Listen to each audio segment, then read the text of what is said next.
The tennis tour is always going to catch you off guard. Welcome, tennis fans, to Tennis Traverse, Exploring the Game, the podcast that delves into the heart of the tennis world.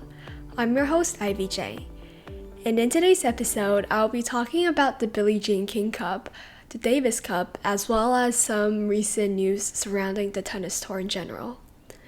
And I kind of want to do things a little bit differently. I've been listening to a lot of podcast episodes from the tennis podcast, and I also have it linked, I think, on Spotify if you guys want to go check out their podcast.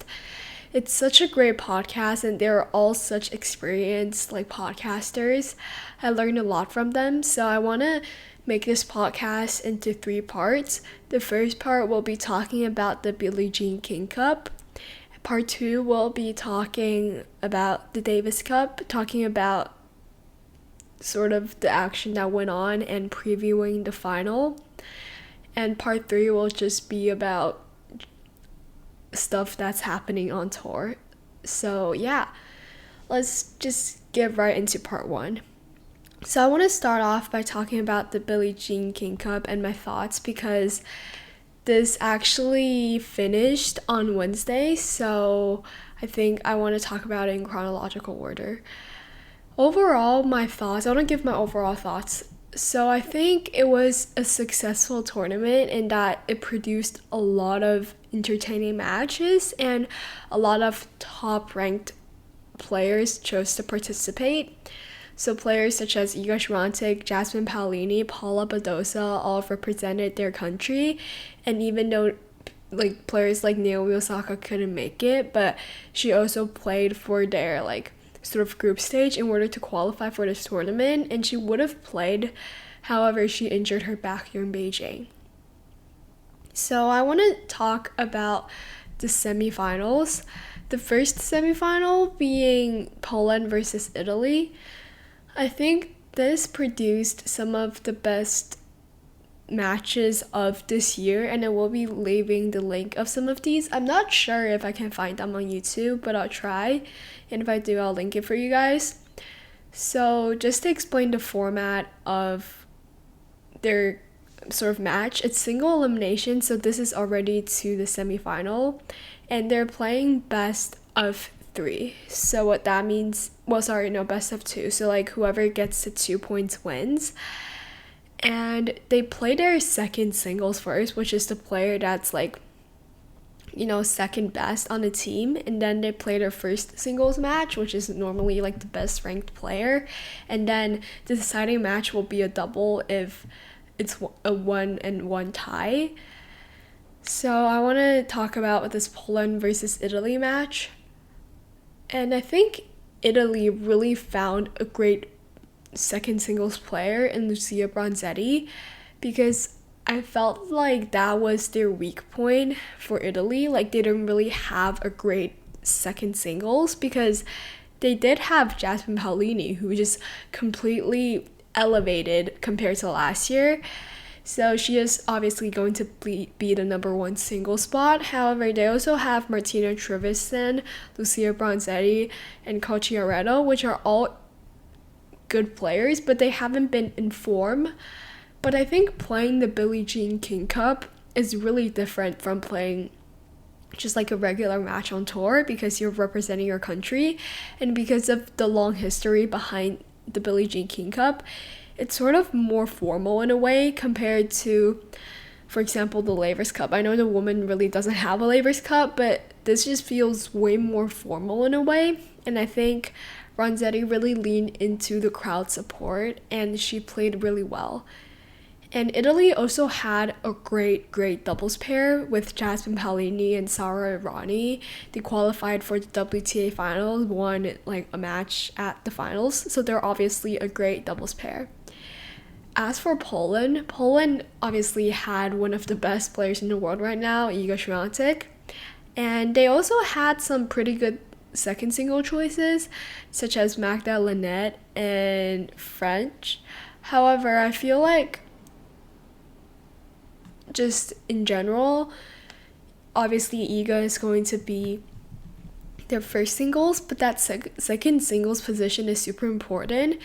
And Magdalena was their pick, and she played incredible match against Sorribes Tormo in like 2 rounds before this. However, because of the way Sorribes Tormo plays, she plays with she just drag matches out, and I feel like you could tell when Lynette played against Bronzetti for this round for the semifinal that Lynette was just completely exhausted. Even though I guess it was kind of close in the second set where Lynette managed to take it to a tiebreaker, you could see that she was just not really herself. She was really tired, and you can see that she was exhausted. So Bronzetti gave Italy their first point, and then it's their first singles match, which is between Iga Swiatek and Jasmine Paolini.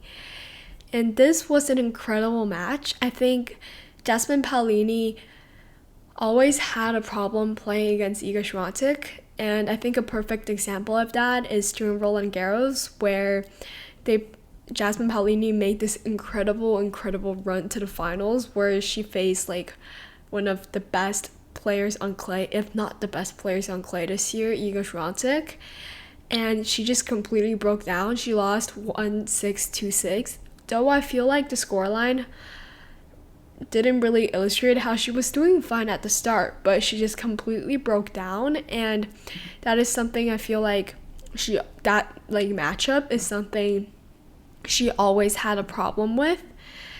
But I think this is a match where she really proved that she could beat someone like Iga Swiatek. She beat Iga in the first set 6-3, and Iga won the the next two 6-4, 6-4.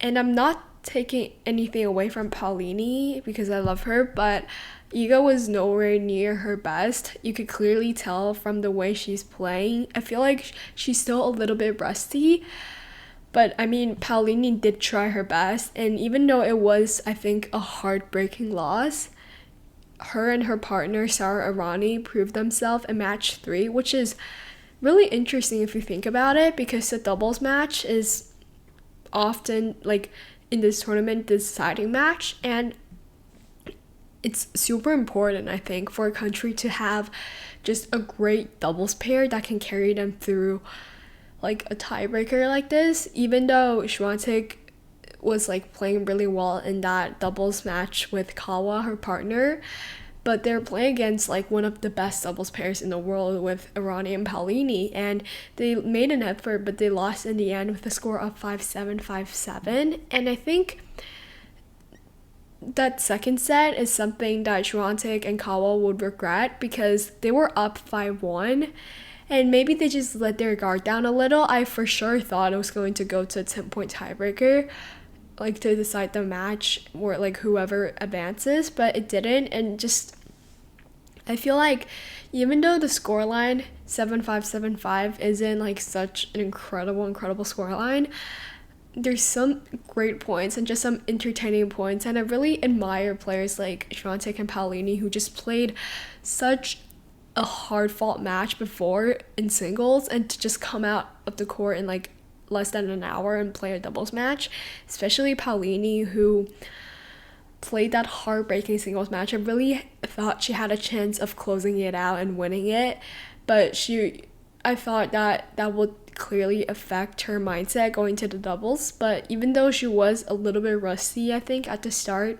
she played incredible and managed to sort of, with Sara Errani, win this important matchup. And I do want to highlight Irani's underarm serve. It was really funny, but I'm glad she did that because it made me laugh, and it was on match point too, but it worked. And Errani is such an interesting player in the way that she plays. She often serves, her opponent will often want to try and attack on her serve, but she always managed to get out of it. She just fight from her serve even when she's down, and she can always win that point, which is really special.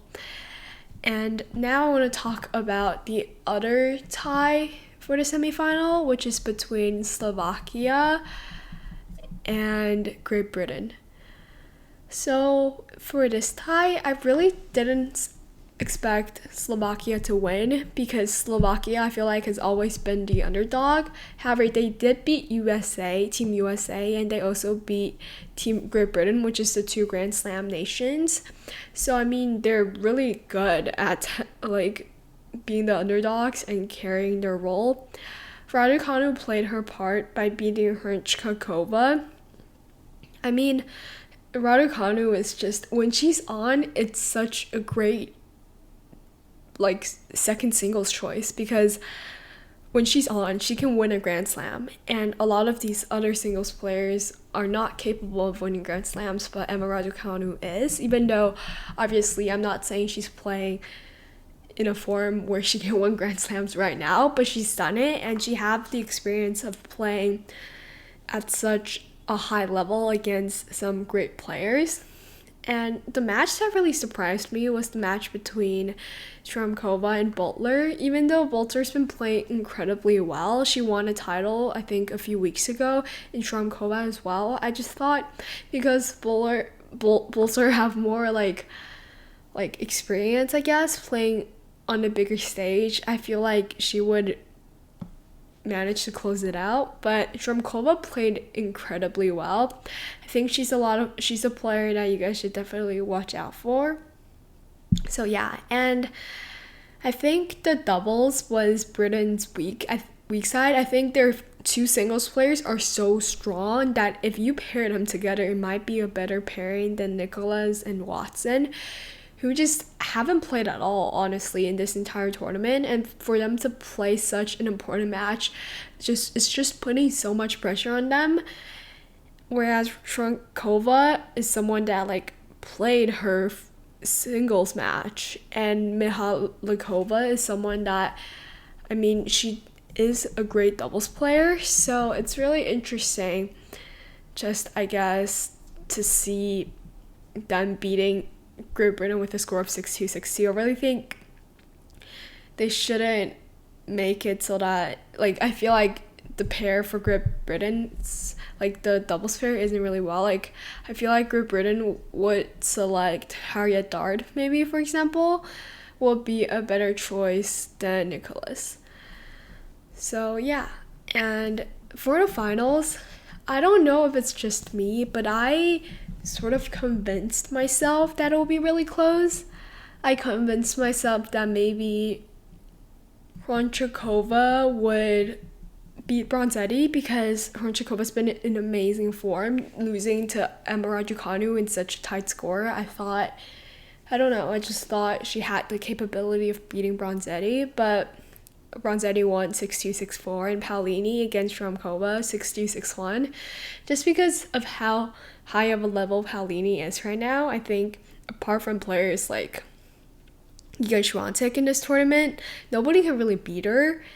And yeah, that's the result. I'm really happy for Paolini for winning this Billie Jean King Cup, just because I feel like she really deserved a big title. I know she had an 1,000 title this year, and she also made it to the finals of 2 Grand Slam and made a really deep run at the US Open. But I still think she deserves to get that title, being the best singles player on her team, and I'm really happy for her. And yeah, I think my overall thoughts on this Billie Jean King Cup is, I just really liked how a lot of top players chose to play in this tournament despite such a demanding and grueling schedule with the Olympics being this year. However, obviously there's still so much stuff for them to improve on. I mentioned it last episode, just them having a smaller venue compared to the men is just a little bit sad. But like, what has to be done have to be done, you know? But it's just really sad, and I really hope they shouldn't be moving around places. I feel like they should find a home. I know that could be a little bit controversial, because obviously the fans from that country will support their team, but I think finding them a home like the Davis Cup will really help just solidify their position. And yeah, I mean, if we want more like top ranked singles players to participate in this tournament, we definitely need like to reschedule it somehow, because it can't be at the end of the year where the tennis season is almost ended, because everyone's exhausted and top players, they need to rest up because of just how packed their schedules are. So yeah, I think just overall, if we really want a lot more participation, we need to move it somehow. But that's my thought. I really enjoyed this Billie Jean King Cup. I think before I really wasn't sort of into these group events, but they are such an adrenaline rush, and you get to pay attention to a lot of players that you really don't know. For me, for example, the Slovakia team, I learned so many new names, and it's amazing. Okay, now we'll move on to part 2 after I take a little break and talk about the Davis Cup. Hi everyone, welcome back to part 2 where I want to talk about the Davis Cup. And I want to start off talking about Rafael Nadal and just his choice of retirement and just their whole entire matchup versus Netherlands. That made me go a little bit sad, first of all, because Rafa is retiring, but a little bit puzzled because of the decision from their team captain / the one who makes like all the decisions, which is Ferrer. Okay, so I thought that Nadal was going to play doubles, or there even is a chance that he might not play. Even though I know a lot of people are coming and supporting him, such as like even like the Spanish Kings are coming. But I think the reason why Rafa chose to retire at this tournament is he liked the competitive nature of it. He likes playing for his country, and he really wants them to do well. And I feel like the best possible solution for that to work, for Spain to sort of go deep in this tournament, is for Rafa to play doubles or just to cheer on from the bench. Because when he did cheer on from the bench, he had an incredible just radiance and energy around him. I feel like he was the one that lifted the spirit of the Spanish bench.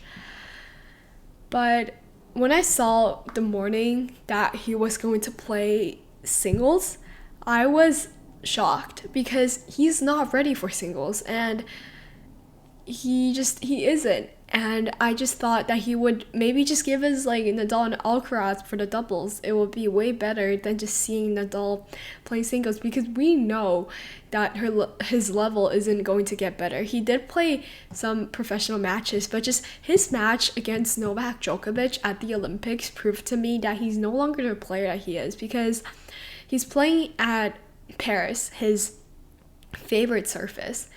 He got completely destroyed by Djokovic who like played well, but he was nowhere near his top. And I just thought he also lost to Zverev in the French Open in 3 straight sets. I know that he's nowhere near his top, and he's not ready to, I feel like, compete at such a high level, especially representing Spain. Doubles, fine, but singles, I don't think so. And I'm not like saying that he's not capable, obviously, because of how many achievements he had, but I'm just saying, if we really want what is best for Spain to move on, Rafa will be better playing doubles. So Baltic Bandizengskal beat Rafa with a score of 6-4, 6-4. And this Baltic guy, he doesn't even like crack a smile. He just goes on. It's sort of similar like his US Open match where he beat Alcaraz. He doesn't have emotions. He literally just like stands there and he has no freaking smile to his face, which is kind of interesting, especially when it's such a huge occasion. And then Alcaraz beat Griekspoor 7-6, 6-3. Nowhere near his best because he's fighting a cold, but I mean, he got the job done, and now it's down to the doubles. And similar to the Billie Jean King Cup, where it's decided by the doubles, I mean, Koolhof from Netherlands with Van de Zengskal, they're just an amazing doubles pair. Like, Koolhof, I think this is also his last tournament, but I don't know why he's retiring, because he's playing so well. His volley and his just net skills are incredible, and yeah, I just feel like he's been playing incredibly well. and they won in 2 tiebreaks with a score of 7-4 and 7-3 against Carlos Alcaraz and Marcel Granollers. So yeah, I mean, as I said before, maybe David Ferrer just thought that Rafa should retire in a way that he should play singles because he's been a single player all his life, and I totally get it. But I just think that a lot of players really want like a retirement that's glorious and they get to go to the end and win everything. But that just simply goes against the nature of tennis, where if you're the worst player, you would have to lose that match. And if you're retiring, you're probably not going to win. So I just think the mindset of ending your tennis career with like a Grand Slam just isn't, like, it doesn't make sense. But regardless, the crowd that showed up for Rafa was really cool. And that day, my whole entire social media feed, especially on Instagram, was just Rafael Nadal, and I loved it.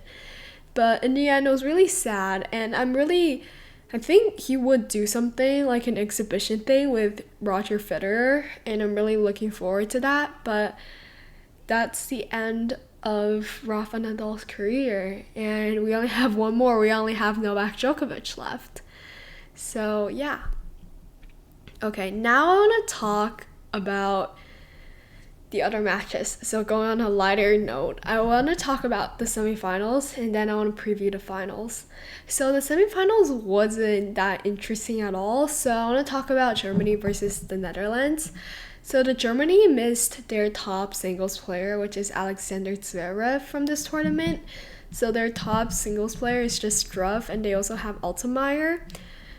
And yeah, but the Netherlands, they have Griekspoor and Baltic Menezhenskov who literally just beat Rafa Nadal, and we know that Baltic sometimes can't follow his like best wins with a great performance, like against Alcaraz at this year's US Open.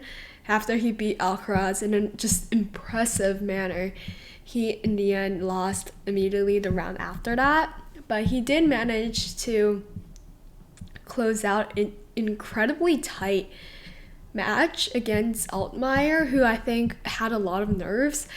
It was his 10th match point where Baltic Menezhenskov won, and this man didn't even celebrate again. He just put his stuff down and he just went back to his bench, which is really funny to me because he doesn't show much emotion. I think that's who he truly is, and I mean, it's really funny to see players like that, especially at like a team event where there was a whole Dutch wall of like fans cheering for him. The match between Griekspoor and Struff as well wasn't entertaining. I feel like it was just really long and both players were really nervous. But Griekspoor managed to close it out in the end with a score of 6-4, and this was just a match with a lot of great serves, especially in an indoor court surface. Hard court serve is such an important part, and I think both of these players used their serve to their advantage, and Griekspoor was just a little bit better in the end, making some incredible passing shots and breaking Struff's serve. So yeah. And Netherlands into the final, where they will face their opponent Italy. Italy managed to beat Australia, which was a rematch of last year's final. I mean, there's not that much to talk about except maybe for the second singles match, which is between Berrettini and Kokkinakis. It's really interesting that they chose to put Berrettini out here instead of Lorenzo Musetti, who just, I think, frankly, just indoor hard court isn't his surface. He played horrible last time, and Berrettini was just on. I think Kokkinakis played great, but again, I feel like Popyrin would be a better choice because although Kokkinakis did beat Ben Shelton, it was such a close match. I think Popyrin would have a better matchup against Berrettini, but Berrettini won in the end with a score of 7-5 in the deciding set. Jannik Sinner, Deminor, I mean, not that much surprise here. Jannik Sinner won with a score of 6-3, 6-4. I mean, I don't think who else on the Australian team could really challenge challenge Jannik Sinner, because Jannik Sinner is just, to be frank, the best player in the world right now. And yeah, the final will be between Italy and the Netherlands. Obviously, the Italy team are huge favorites, but I think Netherlands have a chance with Baltic maybe winning their singles match, and then I'm assuming that Sinner would beat Griekspoor. So then the deciding match, which is the doubles match, will be Koolhof and Baltic or Griekspoor against probably, I would say, Sinner and Berrettini maybe, because they played well. However, I think if it goes to the doubles, we really don't know, because I feel like Koolhof is amazing, and I really do think he has the capability, because of how much doubles experience he have, to challenge against just two top singles players who obviously lack experiences playing in the doubles. But yeah, okay, that is all for part 2, and I will talk a little bit in part 3, but I don't think it'll be that long. But yeah, I'll see you guys in part 3. So really, part 3 should not be called like news surrounding the tennis court, because I just want to talk about one thing, which is Andy Murray is coaching Novak Djokovic. Guys, I don't know how I feel about this, because I mean, it's so interesting. Like, how is this even happening? I had my flute class and I went back and I was like, yo, what? I think, well, he said that Andy Murray is just gonna be there until, I think, Australia. I don't know what to say to this, because I feel like I need to hear more opinions on this. But I mean, they're obviously rivals and they know each other's game so well, and they've played so many times against each other, and I really think something good can come out of this partnership. But to be completely honest, I really want to see, I don't know what Andy can add to him, just because Djokovic has been at his top for so long, and I feel like he knows what he needs. And if he knows what he needs, sometimes, like, obviously you still need new voices, but I don't know if Andy would be the best choice in this case, because Andy has never coached before, and his first sort of like formal coaching job will be with Novak, which is really interesting. But I can't wait to hear what you guys think. Please leave a comment in the comment section below what you guys think of the pairing of just Andy and Novak. But yeah, that's all for today's episode. This one's a long one. I really like breaking it to 3 parts though. I feel like it gave more structure. Please tell me if you liked this sort of setup as well. But if you haven't subscribed to my social media, you should. It's at Tennis Traverse everywhere. At Tennis Traverse on Instagram and Twitter. That is at Tennis Traverse. And what else? Please give my podcast a rating if you're listening on Spotify or any other streaming platforms. And if you're listening on YouTube, please comment, like, and subscribe. And yeah, I think that is all. And I really hope you guys enjoyed this episode, and I'll see you guys next week. Bye!